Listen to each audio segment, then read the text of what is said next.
চলো আজকে আমি তোমাদেরকে আমার বাগানটা একটু ঘুরে দেখাই। এবার শীতকালে আমি প্রচুর রকমের চারা নার্সারি থেকে কিনে এনেছি। কিছু ফুলের রয়েছে আর কিছু সবজির রয়েছে, যেগুলো আমি মাটিতে আর টবে লাগিয়েছি। এখানে রয়েছে কিছু গাঁদা গাছ, যেগুলো একদম ছোট্ট ছোট্ট অবস্থায় আমি এনেছিলাম, এখন ফুল কুঁড়ি এসে গেছে। আর এগুলো এখনও ছোট রয়েছে, যেগুলো আমি পরে এনেছি।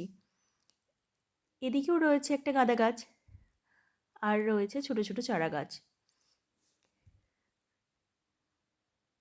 যেগুলো এখনও অনেক ছোট। এখানে রয়েছে কিছু রং বেরঙের কসমস ফুলের গাছ, যেগুলো পাহাড়ি অঞ্চলে ভীষণ দেখতে পাওয়া যায় আর সারা বছর ফুল দেয়, ভীষণ সুন্দর লাগে দেখতে।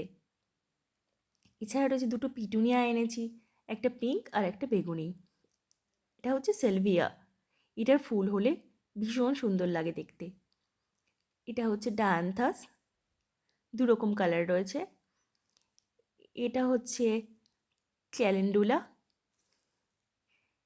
এটা একটা কোনো গাছ যেটা আমি বাইরে থেকে নিয়ে এসেছি, কিন্তু আমি এর নাম জানি না। এখানে দোপাটি গাছ রয়েছে, তিনটে চন্দ্রমল্লিকা গাছ রয়েছে, এছাড়াও বিভিন্ন রকম ফুলের গাছ। এটা হচ্ছে ভারবানা।